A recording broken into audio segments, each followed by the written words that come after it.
Borobudur Temple is one of the greatest cultural and spiritual monuments ever created by human civilization. Located in Magelang, Central Java, Indonesia, Borobudur stands not only as a religious sanctuary for Buddhists, but also as a timeless symbol of art, philosophy, engineering, and historical continuity. Its story reflects the rise and fall of ancient kingdoms, the power of belief, and the enduring legacy of human creativity. The history of Borobudur begins in the 8th century during the rule of the Sailendra Dynasty, a powerful Buddhist dynasty that dominated Central Java at the time. The Sailendra kings were devoted followers of Mahayana Buddhism and sought to express their religious beliefs through monumental architecture. Borobudur was built as a sacred structure intended to guide pilgrims on a spiritual journey toward enlightenment. Although there are no written records that precisely explain who designed Borobudur, historians believe its construction took several decades and involved thousands of skilled workers, artisans, and architects. The builders were constructed entirely from volcanic andesite stone, carefully carved and assembled without the use of cement or mortar. Instead, the stones were interlocked using a sophisticated system of joints and grooves, demonstrating advanced knowledge of engineering and architecture. The builders also had a deep understanding of astronomy, geometry, and symbolism. From above, Borobudur resembles a giant mandala, a sacred geometric diagram that represents the universe in Buddhist cosmology. Borobudur is composed of 3 main levels, each symbolizing a stage of spiritual development. The lowest level, known as Kamadhatu, represents the world of desire, where humans are bound by greed, anger, and ignorance. This level contains reliefs that depict the consequences of human actions, showing how moral choices affect one's life and future rebirths. Although many of these reliefs are now covered to support the structure, their messages remain an important part of Borobudur's philosophical foundation. Above Kamadhatu lies Rupadhatu, the world of form. This section consists of several square terraces surrounded by corridors filled with intricate relief panels. These reliefs narrate stories from Buddhist teachings, including the life of Siddhartha Gautama, who later became the Buddha, as well as the Jataka tales that recount his previous lives. The reliefs also provide valuable insight into daily life in ancient Java, depicting scenes of farming, trade, maritime travel, royal ceremonies, clothing, musical instruments, and architecture.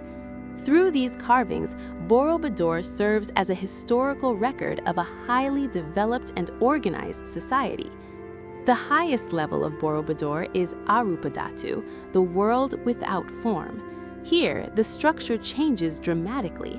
The square terraces give way to circular platforms adorned with bell-shaped stupas, each containing a statue of the Buddha. At the very top stands the main stupa, symbolizing ultimate enlightenment and the release from the cycle of rebirth.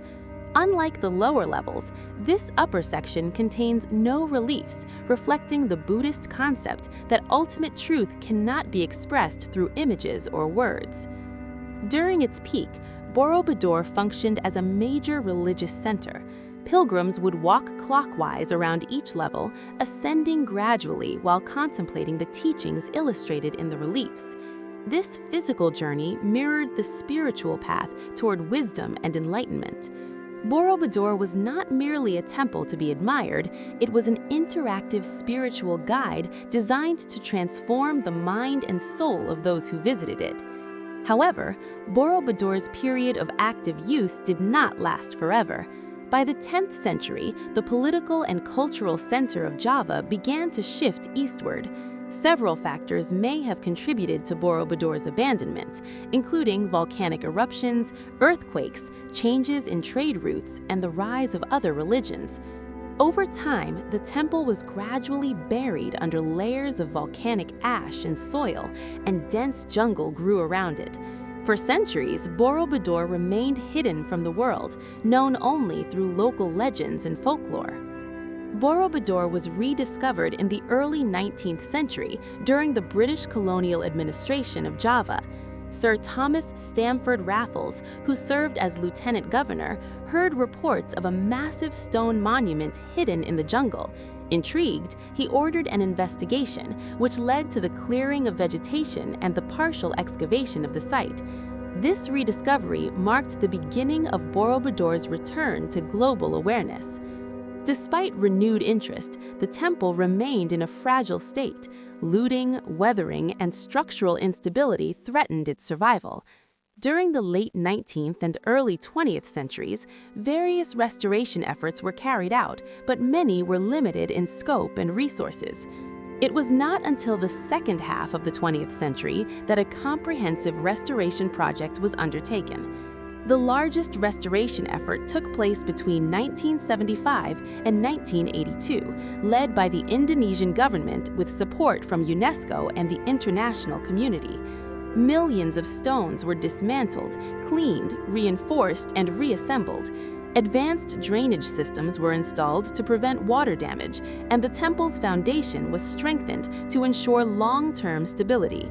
This monumental project not only saved Borobudur from further deterioration, but also set new standards for archaeological conservation worldwide. In 1991, Borobudur was officially designated UNESCO World Heritage Site, recognizing its outstanding universal value. This status affirmed Borobudur's importance not only to Indonesia, but to humanity as a whole.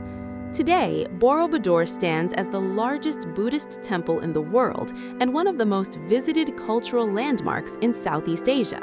In modern times, Borobudur serves multiple roles.